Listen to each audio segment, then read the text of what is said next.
warahmatullahi wabarakatuh. Perkenalkan, saya Nurse Arvina Fajarnita, SKPMK.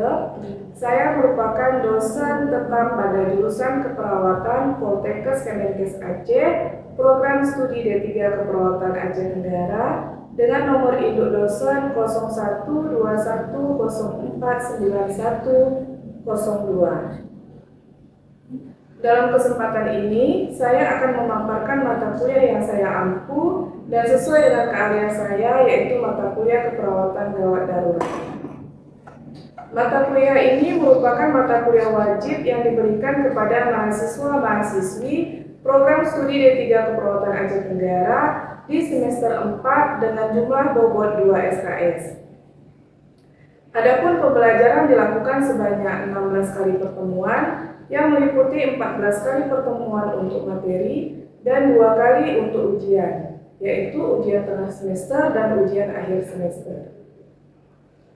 Mata kuliah keperawatan gawat darurat ini merupakan mata kuliah yang membahas tentang konsep dan perencanaan asuhan keperawatan yang etis, legal dan peka budaya pada klien yang mempunyai masalah aktual dan resiko yang terjadi secara mendadak atau tidak dapat diperkirakan dan tanpa atau disertai kondisi lingkungan yang tidak dapat dikendalikan, serta kondisi klien yang mengalami kritis dan mengancam kehidupan. Perencanaan asuhan keperawatan dikembangkan sedemikian rupa sehingga diharapkan mampu mencegah dan mengurangi kematian atau kecacatan yang mungkin terjadi. Metode pembelajaran yang digunakan pada mata kuliah ini adalah ceramah, diskusi, problem based learning, penugasan, seminar, dan cooperative learning. Adapun capaian pembelajaran lulusan program studi yang dibebankan pada mata kuliah ini adalah CPL 3, di mana lulusan mampu menerapkan konsep, prinsip, dan teknik komunikasi terapeutik dalam pelaksanaan asuhan keperawatan, serta komprehensif sesuai dengan kode etik keperawatan. CPL 4, di mana lulusan mampu melakukan pendidikan kesehatan dalam asuhan keperawatan kepada individu, keluarga, dan kelompok sesuai kode etik dan standar profesi keperawatan yang berlaku. CPL 5, di mana lulusan mampu melakukan tindakan keperawatan pada situasi gawat darurat atau bencana sesuai kode etik profesi keperawatan. Berdasarkan capaian pembelajaran lulusan tersebut, maka adanya CPMK, capaian pembelajaran mata kuliah keperawatan gawat darurat, yaitu CPMK 1, mahasiswa mampu memahami konsep keperawatan gawat darurat. CPMK 2, mahasiswa mampu memahami asuhan keperawatan gawat darurat dan prosedur tindakan kegawat daruratan. CPMK 3, mahasiswa mampu mendemonstrasikan dasar-dasar pertolongan pertama gawat darurat pada sistem tubuh dan trauma. Baiklah, cukup sekian penyampaian mata kuliah dari saya. Mari kita ikuti proses pembelajaran mata kuliah keperawatan gawat darurat. Terima kasih. Wabillahi taufiq wal hidayah. Assalamualaikum warahmatullahi wabarakatuh. Waalaikumsalam warahmatullahi wabarakatuh. Bila cukup, kita panjatkan syaratul periksa yang telah kita sehingga hari ini kita bisa berjumpa lagi dalam perkuliahan keperawatan gawat darurat. Allah selalu bersama kita hadiahkan kebimbingan dan bersama Muhammad SAW yang telah membawa kita ke dalam ilmu pengetahuan. Gimana kabarnya adik-adik hari ini? Alhamdulillah sehat. Sebelum kita mulai perkuliahan, mari kita berdoa agar perkuliahan hari ini berjalan dengan lancar dan ilmunya masuk semuanya ke dalam pikiran. Oke, berdoa dimulai.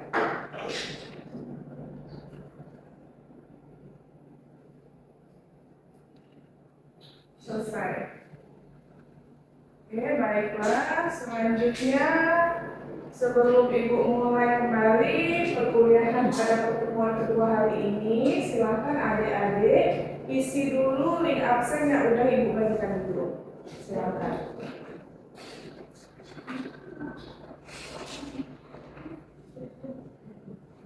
sudah? Sudah ya. Jadi hari ini dari jumlah kalian sepertinya ada 2 orang yang tidak datang ya. Mana sakit? Sakit, tanpa keterangan. Yang sakit ada ya. Oke, sebelum Ibu masuk materi kedua pada hari ini untuk mata kuliah keperawatan gawat darurat, kita kan udah masuk materi yang pertama minggu lalu ya kan? Nah, jadi ini Ibu persepsi dulu kalian untuk materi yang lalu. Apa itu pasien gawat? Ada yang bisa menjawab? Apa? Pasien yang mengancam nyawa. Kondisi gawat adalah sesuatu yang mengancam nyawa. Nah, kalau pasien gawat tidak darurat gimana? Tidak mengancam nyawa. Tapi pasien gawat yang mengancam nyawa tapi tidak darurat. Jangan salah-salah terbalik ya. Jadi kalau contohnya apa? Gawat yang tidak darurat. Ya. Oke, terus 5 jalan dalam menghadapi masalah gawat dan daruratan. Ada yang ingat? Apa? Coba, Maya. Jangan bingung, jangan panik, Terus? jangan desa-desa, jangan mendramatisasi, jangan putus asa. Oke, menurut adik-adik lain benar nggak itu? Betul. Ada 5 jangan untuk menghadapi pasien yang gawat. Oke, berarti udah ya, bisa ya. Jangan lagi lupakan itu ya. Apa itu gawat, apa itu gawat tidak darurat. Oke? Nah, selanjutnya kita masuk ke pertemuan kedua hari ini, yaitu mengenai bantuan hidup dasar atau BHD. Nah, untuk capaian pembelajaran mata kuliah pada pertemuan kedua ini adalah mahasiswa mampu memahami konsep keperawatan gawat darurat. Sub CPMK-nya mahasiswa mampu menjelaskan konsep dan prinsip pelaksanaan bantuan hidup dasar. Ada yang tahu apa itu bantuan hidup dasar?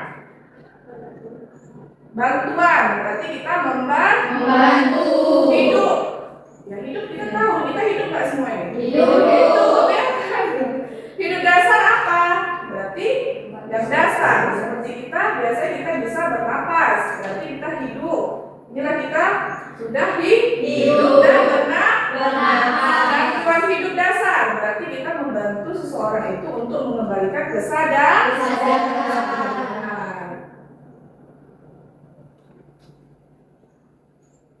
Oke, ini dia salah satu pathway-nya. Bagaimana bantuan hidup dasar itu kita berikan. Nah, dia ada pasien mengalami henti jantung atau ada individu yang kalian dapati misalnya kecelakaan, dia mengalami henti jantung. Apakah langsung kita kasih bantuan hidup dasar? Iya, ya kan? Apa pengertian bantuan hidup dasar? Penanganan awal terhadap henti jantung sebelum ditangani lanjut oleh petugas medis atau rumah sakit. Gimana caranya? Pastikan keamanan korban, panggil bantuan dan lakukan RJP. Oke? Sudah pernah lihat RJP sebelumnya? Sudah. Penanganan medis. Dari penanganan medis, apakah pasien itu hidup atau meninggal? Itu yang menentukan pihak medis. Nah, akibat henti jantung itu bisa jadi apa? Yang pertama, brain damage, otak mengalami kerusakan. Ini 4 menit pertama. 10 menit setelah kita henti jantung, maka otak mengalami kematian. Ada yang mau coba? Enggak ya? Apa yang Bu? Nanti Bu itu ya. Ada yang mau coba nih? Enggak. Jangan dihentikan ya henti jantungnya. Oke, siapa yang boleh melakukan BHD? Semua bisa. Tapi untuk lebih spesifiknya harus seseorang yang sudah mempelajari teknik bantuan hidup dasar. Pastikan keselamatan pasien, jangan membuat cedera lanjut. Udahlah kalian lihat pasien kecelakaannya, kepalanya agak patah, nah pindahkan lagi begini, kepalanya gimana? Iya, jangan gara-gara memindahkan lebih parah ya. Seharusnya dia bisa selamat, jadi tidak selamat. Tidak ada respon, panggil bantuan. Orang terdekat, ambulan dan pertolongan. Lalu BHD itu ada 3. Airway, bebaskan jalan nafas atau jalan nafas. Breathing, beri nafas buang. Circulation atau compression, beri kompresi jantung. Inilah nanti kita beri kompresi yaitu RJP. Kalau misalnya udah kita lakukan ini dan tidak ada perubahan, cek setiap 5 siklus kompresi. Kita lakukan 5 kali siklus RJP. Bu, gimana siklus RJP itu? Nanti kita pelajari selanjutnya. Pastikan keselamatan korban. Pastikan lingkungan tidak membahayakan, pindahkan ke tempat aman. Pastikan tidak ada cedera, patah leher sebelum dipindahkan. Seperti Ibu bilang tadi, jangan nanti gara-gara kalian pindahkan, lehernya makin patah. Lihat jelas jejas di kepala dan badan. Ada nggak perdarahan, ada nggak ruptur atau patah ya, harus diperhatikan pasiennya. Lakukan teknik pemindahan yang tepat. Jangan membuat cedera lanjut. Itu diperingatkan berkali-kali. Jangan sampai gara-gara kalian pasien semakin parah. Ginjal itu berbahaya. Nah, ini perhatikan teknik pemindahan pasien.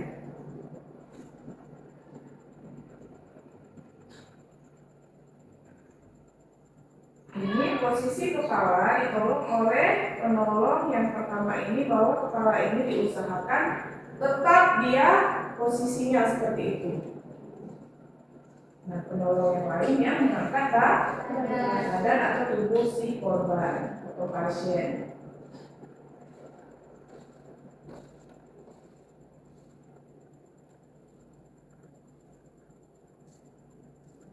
Dibandingkan tangan penolong ini disilang ya, penolong 1 dan penolong 2 tangannya ini disilang.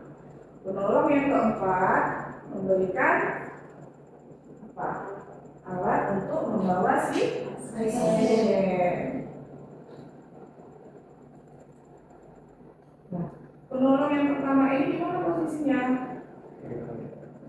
Mempertahankan kepala mempertahankan posisi kepala pasien tidak terganggu ya kan.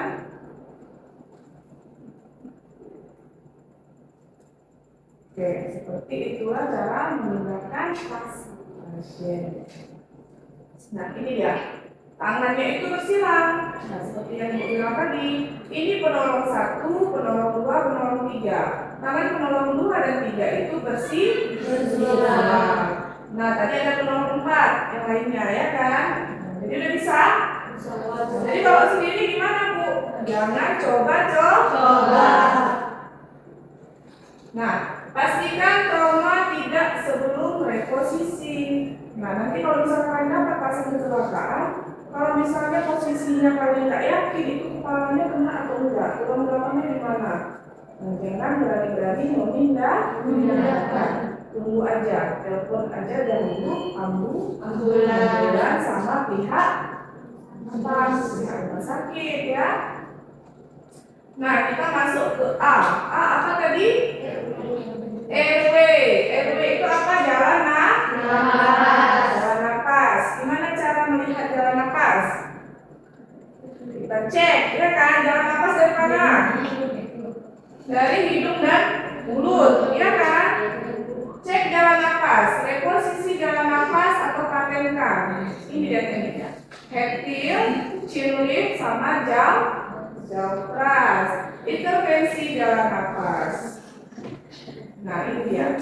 Cara membuka jalan nafas ada dengan teknik head tilt, chin lift atau jauh keras. Head tilt, kepala ditengadahkan dengan menekan dahi. Chin lift, angkat dan buka atas dan ke depan. Jauh keras, dorong rahang bawah ke atas dan ke depan. Ini teknik airway, pembebasan jalan nafas. Ini dia. Ini head heel itu memegang kepala, chin lift bagian dagu dipegang, didongakkan ke atas ya kan, ditengadahkan. Ini jauh keras. Jauh keras ini dia penjelasannya. Nah, kalau misalnya jauh keras itu kita memegang apa ini? Tulang kan? Nah, seperti ini dia. Kalau misalnya head heel ini nih, memegang bagian head tahu ya apa ya? Chin lift itu kita memegang chin apa? Bahu dan bagian mulut seperti ini. Sehingga ini apa nih? Ini apa nih? Lidah. Kalau kalian tidak melakukan teknik peletasan jalan nafas itu, nanti seperti ini dia. Nah, lidahnya menutup jalan nafas. Nah, kalau kalian lakukan head and lift itu seperti ini. Jauh keras pun akan seperti ini karena tulang rahangnya diangkat. Jadi ini bebas nggak jalan nafasnya? Bebas. Kalau nggak bebas apa ini? Sebenarnya. Oke, ini dia teknik head and chin lift. Jauh keras. Ingat, jangan salah-salah ya. Ini jauh keras, jadi lebih nampak. Tulang apa ini?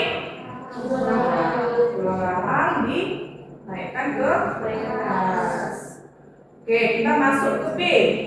Breathing. Apa breathing? Pernapasan. Berikan napas pertolongan atau napas buang. Ada mouth to mouth. Mouth to mouth apa? Bibir ke bibir, mulut ke mulut, ya kan? Terus mouth to nose. Dari mulut ke hidung. Setiap napas selama 1 detik. Kalian sebagai penolong nggak tahu napasnya. Dan nanti gara-gara menolong apa pula pasiennya kan? Jangan. Pastikan volume yang diberikan cukup. Lihat pergerakan dada. Rasio kompresi ventilasi 30/2. 30/2 ini 30 kali kita kompres, kita tekan dada, kemudian RDP, 2 kali kita beri napas buatan. Nah, ini dia. Ini mouth to mouth, ini mouth to nose. Nah, dari mulut ke mulut. Kalau kalian jumpa pasien di misalnya pasien kecelakaan, tangan kalian itu seperti ini, di mulutnya itu gini. Jadi nggak langsung di kita itu terkena dengan pasien, karena pasti alat perlindungan itu tidak ada di jalannya kan. Atau misalnya kalian ada pakai jilbab kalian itu kan tipis, bisa dilapisi boleh juga ya. Mouth to nose, jadi dari mulut ke hidung. Ini dia teknik pemberian bantuan nafas. Bisa? Bisa ya. Karena nanti sama temannya dipraktekkan pelajaran dulu ya. Jumpa pasien dulu ya. Oke, ini pemberian nafas buatan dengan amubek. Ini udah ada alatnya. Amubek kalau misalnya biasa kita manggil ambulan untuk surat ambulan itu ada nanti. Amubek di bawah mereka. Seperti yang ibu bilang, kalau misalnya tidak ada lakukan seperti yang tadi. Pakai tangan seperti ini boleh, atau pakai kain yang tipis. Tapi pastikan udaranya masuk ke mulut si pasien. Oke, C. Circulation. Circulation ini adalah apa? Sirkulasi dalam kita, nadinya adalah nadinya, ya kan? Disinilah kita melakukan kompresi jantung, kontrol perdarahan. Non-medis tidak perlu cek pulsasi arteri, dilakukan kompresi saja tanpa ventilasi. Kalau untuk yang medis, cek arteri karotis maksimal 10 detik. Itu second ya. Lalu langsung kompres 30 kali, ventilasi 2 kali dengan 2 penolong bergantian. Karena kalau misalnya satu penolong nanti kakinya tidak sanggup dia melakukan kompresi. Nah, ini dia teknik RJP 30/2. 30 tadi apa ya? Kompres badannya ya. 2 kalinya apa ya? Beri napas. Iya, napas buatannya. Nah, ini dia contoh RJP. Titik hubungan kompresi yaitu setengah bagian bawah perut sekali. Oke, posisinya di tulang tangan yang dominan. 30 resi dalam waktu 15 sampai dengan 18 detik dengan perhitungan 1 sampai 30 kali.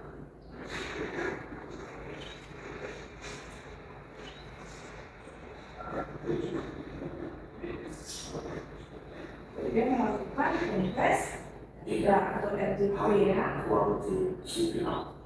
1. Push hard. 2. Push fast. 3. Give. Tadi yang kita katakan nanti dijelaskan. 4. Flow. Chest recovery. 5. Impulse. Adoption. Ya, kasih. Sebentar, ini ada alatnya ya. Ini pasien yang jumpa pada di rumah sakit. Setiap 30 kompresi sampai terlihat dada. Oke. Jadi jangan lupa ketika mengkompres, kita lihat dadanya kembang nggak? Berarti udaranya masuk. Tentu Nah, ini yang dikatakannya tadi. Yang perlu diperhatikan pada FDP adalah kompresi yang kuat 4 sampai 5 cm ke dalam dada. Karena kalau nggak kuat sama aja, nggak kena ke jantungnya ya kan? Kompresi yang cepat minimal 100 kali per menit. Minimalkan interupsi. Interupsi itu jangan kamu ginikan 5 kali, aduh gitu. Jangan ya, nolak keringat dulu, nggak boleh ya. Itu harus diselesaikan 30 kali. Bergantian bila 2 penolong setiap 2 menit. Nah, ini dia alur yang kita lakukan untuk kita mendapati pasien di misalnya di jalan, bukan pasien gawat, menemukan korban.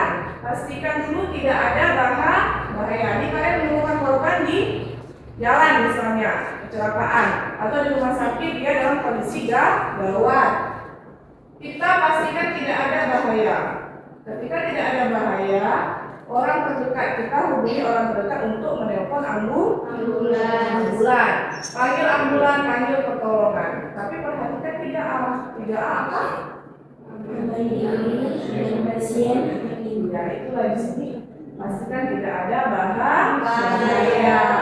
Cek kesadaran dan respon. Kalau misalnya dia sadar, observasi dan perawatan lanjutan. Nah, bisa nanti minta tolong sama orang membawa dia ke rumah sakit. Kalau misalnya dia sadar. Kalau misalnya pasien tidak sadar, ngapain? Panggil bantuan, cek nadi. Tidak ada nadi, baru kita lakukan kompresi jantung 30 banding 2. Inilah kita lakukan langsung. Kalau misalnya dia tidak sadar ya, langsung kita lakukan bantuan hidup dan dasar. Ada nadi, beri napas, beri pertolongan. Nilai ulang kesadaran setelah 2 menit. Ini kan dia nggak sadar nih. Setelah kita kompres dia sadar. Nah, nilai ulang kesadaran setelah 2 menit. Ketika dia sadar, barulah diantar ke rumah sakit. Ini nggak boleh berhenti. Ketika nanti ambulan datang, misalnya dia belum sadar, ya terus di RJP di dalam ambulan sampai tiba di rumah sakit. Tidak boleh berhenti. Oke, bisa? Kira-kira kalau ada pasien jumpa di jalan bisa ditangani? Insya Allah, ya kan? Sampai sini ada yang mau bertanya? Ya, apa? Oke, nah temannya ada bertanya, bagus pertanyaannya.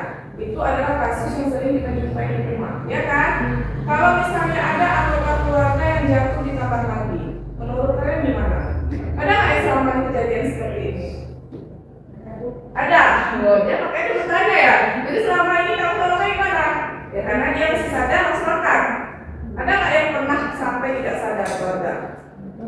Insya Allah ada. Alhamdulillahnya tidak ada. Menurut teman-teman gimana adik-adik? Pertanyaan kepada adik bisa menjawab. Cari pertolongan. Oke, ya yang pertama kita cari pertolongan kalau dia tidak sadar. Seperti yang Ibu bilang, jangan langsung diangkat. Itu kita panik. Tadi kan 5 jangan, ya kan? Jangan panik. Nah, kita harus santai. Kami juga santai. Waduh, jantung gimana? Tunggu santai itu kan? Gak apa-apa. Kita sebagai orang kesehatan harus paham cara menangani pasien yang gawat darurat. Kita cari pertolongan. Kalau bisa, suruh panggil ambulan. Kalau kita lihat keluarga itu sudah jatuh, tidak sadarkan diri, posisinya tidak aman, ya kan? Kepalanya entah terbentur, kita lihat ada perdarahan, nah, langsung cari pertolongan. Jangan langsung diangkat, nanti menambah cedera. Nah, seperti itu ya. Nah, ini tadi Bu bilang ketika kalian dapat pasien, ketika didapat di jalan, terus lakukan DHD hingga bantuan datang. Setelah diserahkan ke tenaga medis, setelah dievakuasi ke rumah sakit, jangan hentikan kompresi sebisa mungkin. Oke? Nah, selanjutnya ini, uji kasus. Ibu ada berikan 2 kasus. Minggu lalu kita udah bagi kelompok, ya kan? Jadi nanti 1 kasus kalian bahas pribadi, minggu depan ketika pertemuan ketiga Ibu review kasus yang untuk pribadi dan kasus yang untuk kelompok. Ini silakan mau dipoto juga boleh, mau dicatat juga boleh, atau nanti Ibu share ulang juga boleh, ya. Yang pertama itu kasusnya Anda sedang lari pagi di Sabuga, tiba-tiba seorang bapak di depan Anda berteriak dan terjatuh tidak sadarkan diri. Apa yang dilakukan? Yang kedua itu ini untuk kelompok, ini untuk pribadi, ini untuk kelompok ya. Seorang korban kecelakaan lalu lintas dilarikan ke tempat Anda bekerja, tidak sadarkan diri, dibawa oleh warga menggunakan angkutan umum. Usianya sekitar 30 tahun, tampak darah mengalir. Warga mengatakan korban terpental 2 meter menembus kaca depan mobil.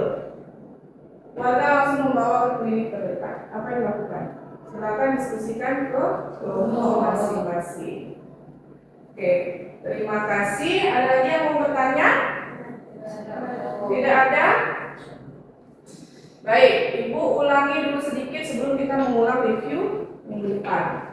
Nah, BHD tadi ada berapa? Ada 3. A apa? N? B? C? Sudah tahu ya? Jangan lagi salah-salah.